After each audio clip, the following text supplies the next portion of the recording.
우리 찬양 내가 힘차게 찬양한 것처럼 우리가 포도나무가 아니고 가지인 것을 기뻐하고 열매 없는 가지가 아니라 열매 있는 가지가 되기를 예수님의 이름으로 축원합니다. 성경에는 중요한 날들이 있습니다. 그렇죠? 시간이라고 부를 수도 있어요. 구별된 시간이라고도 부를 수가 있습니다. 일주일에 한 번씩 찾아오는 안식일이 있고 또 1년에 한 번씩 찾아오는 절기들이 있어요. 절기라고 하는 것은 한편으로는 계절의 변화에 맞춰진 것입니다. 본래는. 그러나 다른 편으로는 이스라엘에서 행하신 하나님의 구원 역사에 새롭게 맞춰진 것입니다. 대표적으로 유월절이 있죠. 또 오순절이라고도 하고 칠칠절이라고 하는 날이 있고 수장절이라고 부르기도 하고 장막절이 있습니다. 초막절이라고도 부르기도 하죠. 2000년이 지난 2000년 넘게 시간이 지금 지금도 유대인들이 지켜가고 있는 절기들입니다. 자, 성경에는 절기로 기록되어 있지 않지만 예수 그리스도의 구원 사건에 맞춰져서 교회가 지키는 절기들이 있죠. 우리가 대표적으로 이렇게 일주일에 한 번씩 지키는 주일이 있고 성탄절, 부활절, 성령 강림절이 있습니다. 자, 이거를 조금 더 나아가기 전에 간단하게 얘기하면 절기라고 하는 거, 우리가 지키고 있는 날들이라고 하는 것은 이 시간에 우리가 갖고 있는 시간에 덧붙여진 것이 아니고 우리 시간으로 들어와서 우리의 시간을 정리하고 시간에 의미를 주는 거라고 했어요. 그래서 이렇게 더운 날 주일로 달려 나오신 여러분의 발걸음이 그런 의미가 있는 겁니다. 힘든 일주일의 삶에 또 다른 힘든 날이 부여되는 게 아니고 이전에 말씀드렸듯이 이 힘든 일주일의 삶을 새롭게 하나님의 주시는 힘으로 살아가기는 시간의 의미를 받는 날이 바로 주일이다 하는 것입니다. 그 의미로 오늘 하루를 잘 보낼 수 있기를 바라고 특별히 오늘은 성령 강림절로 지킵니다. 1년에 한 번씩 오는 성령 강림절인데 성령 강림절은 우리가 잘 아는 성탄절 또 부활절 그에 못지않은 중요한 의미를 가지고 있습니다. 성탄절은 하나님께서 그리스도 안에서 우리에게 세상에 오신 날이라고 하고 또 부활절은 하나님께서 그리스도를 위하여서 사망, 죽음의 권세를 깨트리신 날이라고 한다면 성령 강림절은 하나님께서 약속하신 성령이 임하신 날이고 그래서 그리스도께서 하신 모든 일을 확실하게 확증해 주신 날이라 하는 겁니다. 그래서 중요해요. 그래서 교회는 성경 말씀을 갖고 있는 사람들이 아니에요. 성경책만 들고 읽는 사람이 아닙니다. 성경에 기록된 말씀을 이해하고 그 뜻을 알게 하시고 그 말씀으로 삶을 인도하시는 성령도 가지고 있는 사람들이에요. 성경 말씀은 갖고 있어도 그리스도의 영이신 성령이 없으면 그리스도의 사람이 아니다라고 말할 정도입니다. 물론 지금은 너무너무 복잡한 상황에 있지만 본래적으로는 그렇다 하는 것이에요. 자, 그럼에도 그렇게 중요함에도 불구하고 여러 교회들에서는 이 성령 강림절을 중요하게 대하지 않는 경향이 있어요. 성향이 있습니다. 여러 이유들이 있는데 그 중에 하나로는 이 성령의 역사를 하나님의 역사를 성경에만 사도행전에만 이렇게 국한해서 생각을 하는 경우가 그렇습니다. 자, 이것은 성경을 잘못 이해하고 있는 것이요. 성경에 특별히 사도행전에 기록된 성령의 사역들은 분명히 반복될 수 없는 고유한 것입니다. 그때 그 사람들 가운데서 역사하신 아주 독특한 고유한 사건들이에요. 하지만 오순절에 임하시고 그때 사람들 가운데서 일하신 그 성령님은 지금도 믿는 자들과 함께 하시고 또 일을 하고 계신 것이죠. 또 다른 경우로 생각해 볼 수 있는 것은 지금 말한 거의 반대편으로 성령의 역사를 지나치게 개인화하고 내면화하는 것이에요. 이것은 잘못하면 성령 강림절의 진정한 의미를 왜곡하거나 악화시킬 수가 있습니다. 자, 성령의 역사에는 분명히 개인적이고 내면적인 측면이 있어요. 성령님께서 우리로 하여금 믿게 하시고 회개하시고 회개하게 하시고 다시 태어나게 하시는 역사들이 그렇습니다. 그러나 그것이 전부는 아니죠. 공동체적이고 외면적인 측면도 가지고 있는 것입니다. 자, 사도행전이 전하는 첫 번째 성령 강림절을 우리가 다시 한번 살펴보고 생각해 볼 수가 있습니다. 예수님께서 떠나신 후에 열흘째 되는 오순절 날에 제자들이 예루살렘의 한 방에 모여 있었습니다.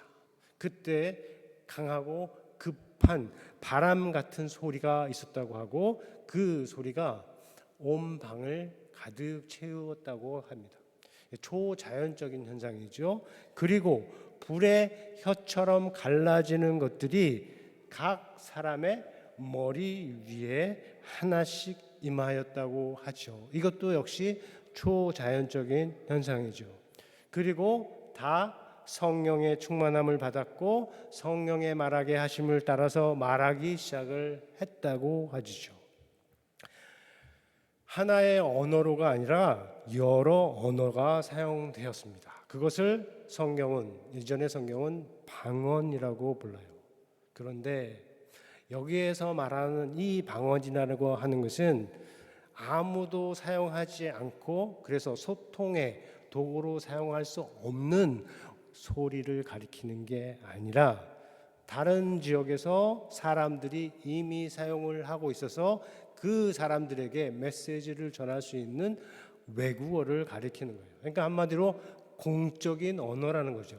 똑같이 방언이라고 부르지만 알아들을 수 있는 소통할 수 있는 공적인 언어를 가리키는 거예요. 그래서 그 소리를 들은 사람들이 뭐라고 했습니까? 우리 각 사람이 난 곳, 그러니까 우리가 태어나고 자란 곳이죠. 그곳의 방언으로 언어로 듣게 된 것이 어찌 됨이냐 이렇게 놀라서 말을 한 것입니다. 그런 언어가 많이 여러 개 그곳에 모여 있는 사람들이 다 알아들을 정도의 숫자로 있는데 이건 역시 성령의 역사였다 하는 것이죠. 그런데 다양한 언어로 말하는 내용은 다 같았습니다. 각 지방에서 몰려온 사람들이 듣는 내용은 다 같았습니다.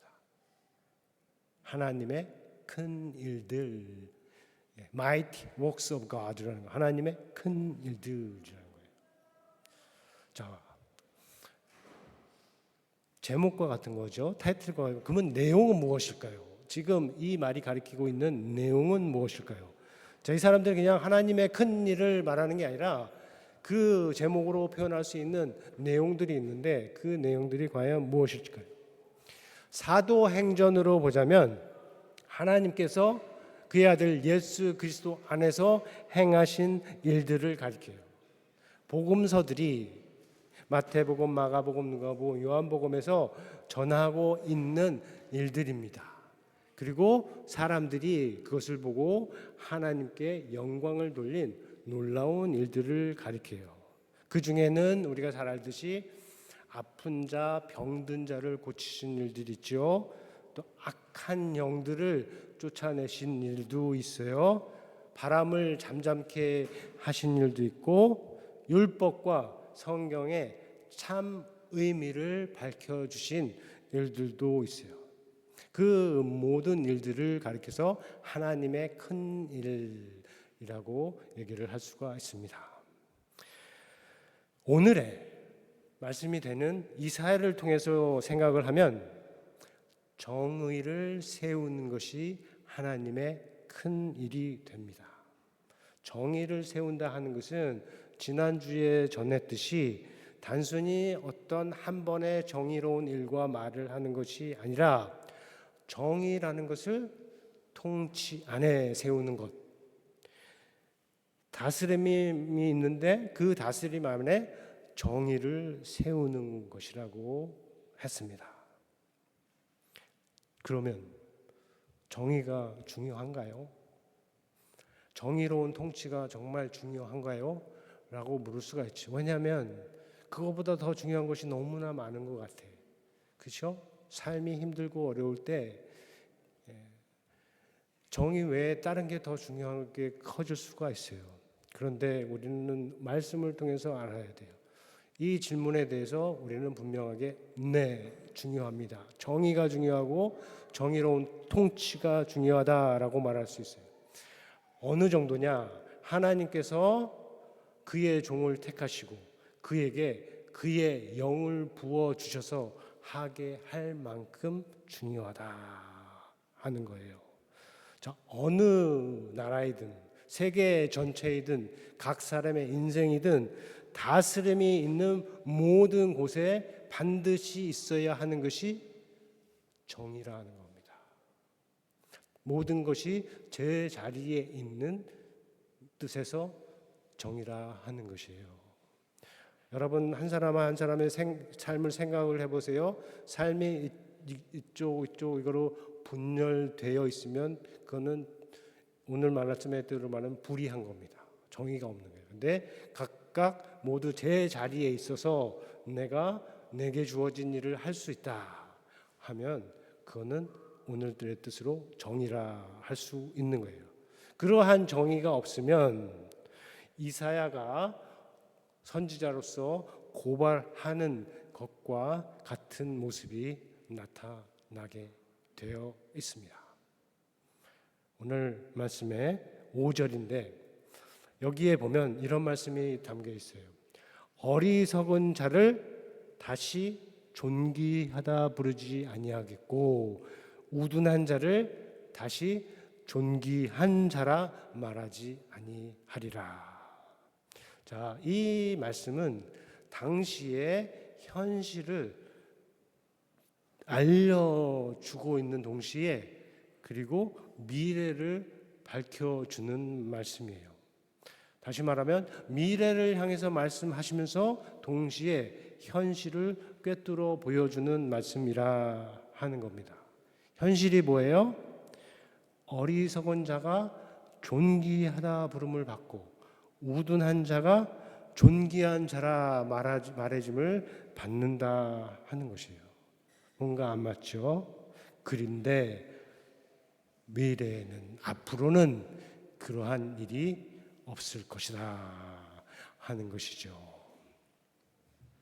말씀의 뜻을 더 잘 얘기해서 여기에 담겨 있는 세 종류의 사람들을 하나씩 살펴볼 수가 있어요. 첫 번째는 존귀하다, 존귀한 자다 하는 말이에요. 다른 말로 하면 고상한, 고결한, 아주 숭고한 그러한 사람을 가리키는 말인데 이건 외적인 측면과 내적인 측면이 있어요. 외적인 지위에 관한 게 있고 내적인 성품에 관한 것이 있는 것입니다. 외적 지위로 말하면 뭡니까? 누가 고결해요? 누가 숭고해요? 누가 고상합니까? 옛날에는 왕과 함께 섬기는 방백들이, 귀족들이 그러한 부류에 속합니다. 그러한 사람들을 가리켜 존귀한 자라고 부를 수가 있는 거예요. 그런데 거기에 딸려오는 내적인 성품, 특성이 있어요. 언어로 보면 그 뜻이 뭐냐면 관대한 마음이 넓다 하는 거예요. 그리고 친절한 말을 참 은혜롭게 잘한다 하는 것이에요. 그리고 베푸는 태도를 가리켜요. 영어로 하면 noble. 그리고 또 하나 단어는 magnanimous. 그냥 M이라고 할 수 있어요. 이렇게 존귀한 자를 그냥 M이라고 부를 수 있는 겁니다. 자, 어리석은 자라 하는데 이것은 좀 지적으로 모자란 사람을 가리키는 게 아니라 도덕적으로 문제가 있고 악을 행하는 사람을 가리켜요. 그들이 어떤 일을 하는지는 6절에 잘 전하고 있습니다. 6절에 보면 마음에 불의를 품고, 그러니까 악을 품고 있고 또 간사한 말과 간사한 일을 행하며 패역한 말로 여호와를 하나님을 거스리고 줄인 자의 속을 그냥 비게 하고 배고프게 하고 목마른 자에게서 마실 것을 없어지게 마실 것을 빼앗는다 하는 거예요. 앞에서 말한 존귀한 자의 하는 것과 정반대가 되는 거죠. 그것을 지금 누구라고 그래요? 어리석은 자. 그러니까 여기서 말하는 특징은 그냥 특징이 아니고 고정화된, 그래서 어리석은 사람을 부를 수 있는 것들이에요. 거기에 의해서 우둔한 자가 나와요. 우둔한 자도 좀 모자란, 이해력이 떨어지는, 지능이 떨어지는 사람을 가리키는 것이 아니라 이것도 앞에서 말한 어리석은 자와 같은 도덕적인 의미를 가지고 있어요. 이 말은 구약 성경에서 딱 2번 사용되었는데 오늘 본문에 속한 32장에서 2번 쓰였습니다. 한 번은 5절에서 그리고 한 번은 7절에서. 그런데 7절에서는 악한 자라고 해요. 2번만 번역되는데 앞에는 우둔한 자, 뒤에는 악한 자. 왜 이렇게 번역했는지는 저는 모르지만 두 경우 모두에 우둔한 자보다는 악한 자가 더 맞는 말입니다. 그러니까 악한 자, 그들이 하는 일도 앞에서 말한 어리석은 자들이 하는 것과 같은 종이에요. 악한 그릇을 사용한다라고 했는데 이 그릇이 무기도 될 수 있고 저울도 될 수 있는데 그것을 향함에 악함이 있다는 뜻이고, 더 나아가서 거짓말을 하고 그것으로 가난한 사람들을 멸하게 하는 사람들이다 하는 거예요. 누구와요? 여기서 말하는 우둔한 자들이. 영어로 해서 rogue라고도 하고 여기서 있는 번역은 아마 scoundrel이라고 하는 자들이 이 사람들이 되며, 원어로 보면 인색함이나 탐욕이 특징이에요. 원어로 봐도 앞에서 말한 존귀한 자의 반대가 되죠. 그래서 좋은 것이 있으면 자기만을 위해서 품고 사용하고 남에게 베풀지 않고 어떻게 하든 더 많이 가지려고, 더 많이 끌어모으려고, 이미 충분히 많이 갖고 있음에도 불구하고 자신을 위해서 계속 끌어모으는 사람을 가리켜서 여기서 우둔한 자. 역시 앞에서 살폈은 존귀한 자의 정반대 종류의 사람이 되는 것이요. 자, 그렇게 존귀한 자, 어리석은 자, 악한 자가 있어요. 그런데 그렇게 있는 것이 지금 문제라고 하는 것이 아닙니다. 악한 자는 원래 있어요. 어리석은 자도 원래 있습니다. 그렇죠? 오늘의 말씀이 드러내는 문제는 뭐냐 하면 이게 뒤죽박죽이 되는 거예요. 무질서가 되는 거예요. 어떻게? 어리석은 자와 악한 자가 존귀한 자라고 불림을 받는 것이에요. 강도를 문제 삼는 것이 아니죠. 강도와 같은 것을 문제 삼는 게 아니에요. 존귀한 자리에 있는 자가 마치 강도같이 행하는 것이 문제라 하는 것이죠.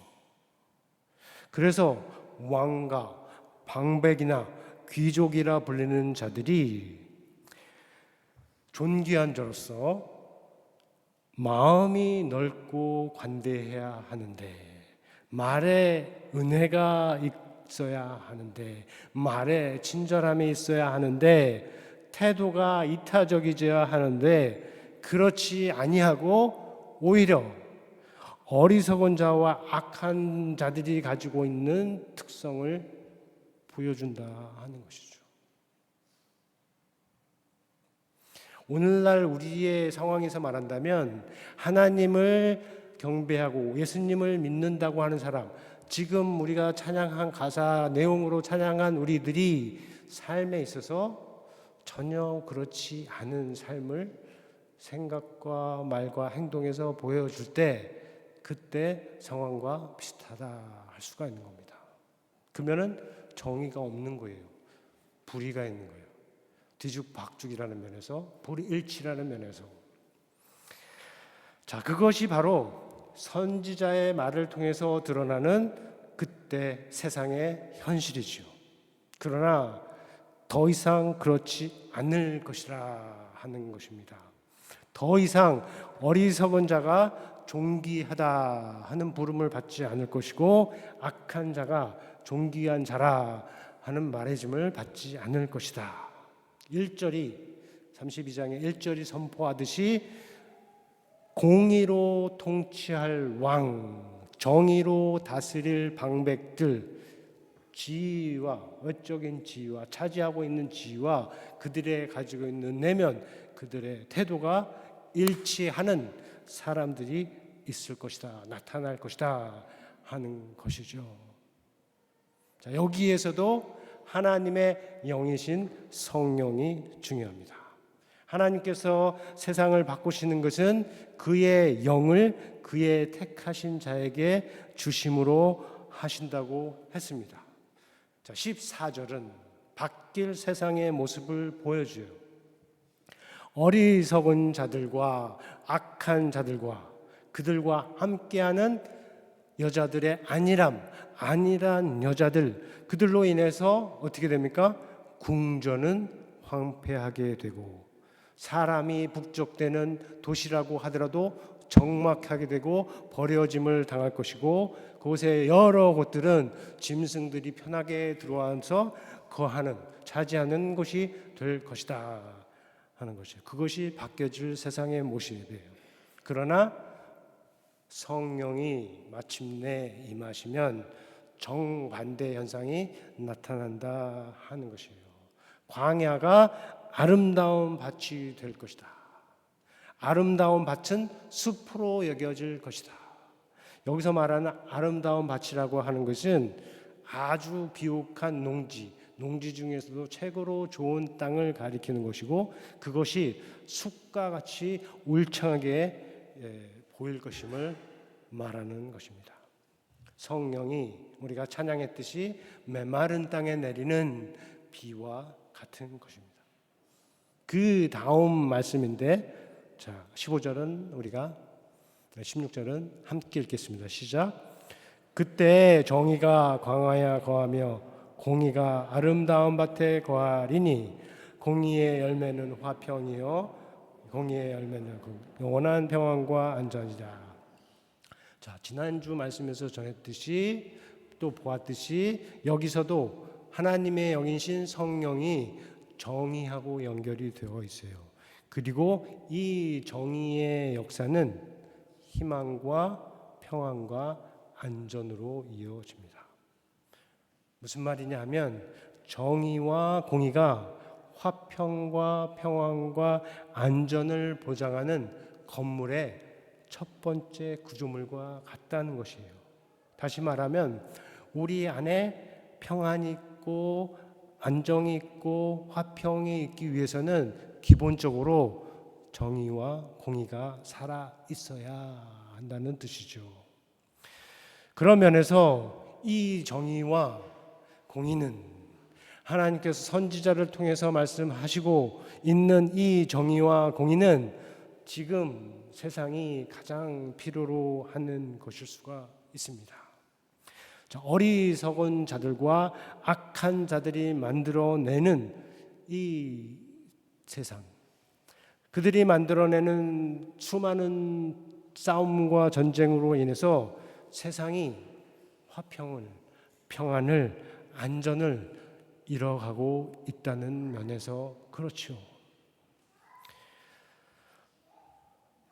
정의가 필요하다고 하지만 정의라고 해서 다 같은 것은 아님도 우리는 알아야 합니다.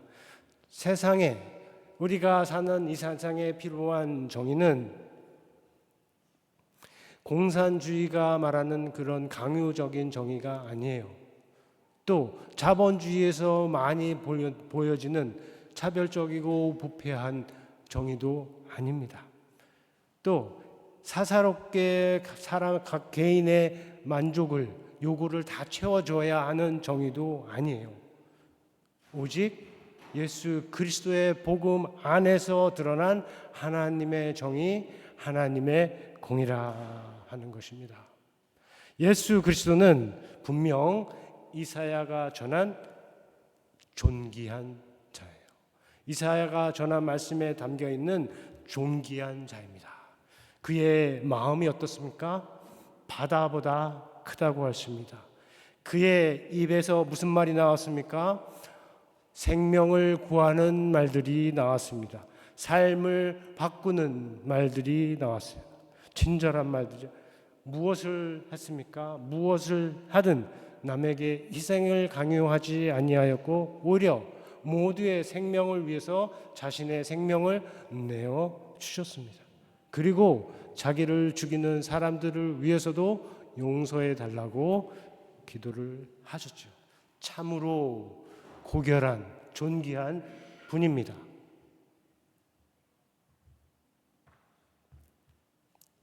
다음 슬라이드. 네, 이렇게 미리 나왔어야 되는데 이제 나왔네요. 다시 한번 예수님이 누구라고요?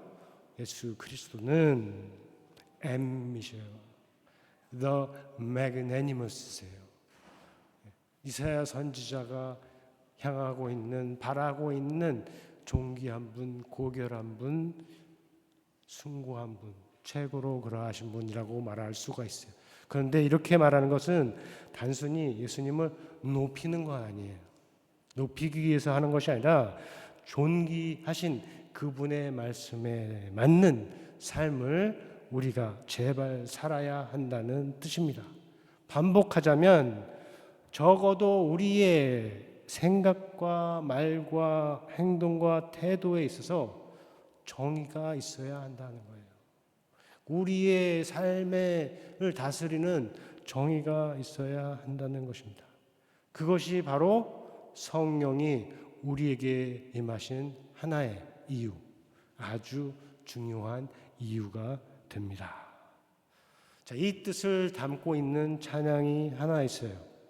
혹시 이 찬양 아시나요? 형제의 모습 속에 보이는 이라는 찬양인데, 네. 반복되는 기타 중에 존귀한 주의 자녀 됐으니 사랑하며 섬기라. 우리가 누구인지 또 무엇을 해야 될지 잘 담고 있는 찬양이에요. 우리가 이 찬양 함께 부르며 우리 마음을 존귀한 분에게 높일 수 있기를 바랍니다. 존귀하신 예수 그리스도에게 향해서 우리의 눈과 귀와 마음, 우리 존재 전체를 들어 올리고, 그래서 그분을 통해서 우리의 마음을 넓히고 우리의 태도를 바꿀 수 있는 시간으로 나아가기를 바랍니다. 함께 같이 찬양 1절과 2절 해보겠습니다. 형제라고 하지만 자매도 포함되는 것으로 우리가 하겠습니다. 죄의 모습 속에 보이는 하나님 형상 아름다워라. 존귀한 주의 자녀 됐으니 사랑하며 섬기리. 우리의 모임 중에 임하신 하나님 영광 아름다워라. 존귀한 여기 계시니 사랑하며 섬기리.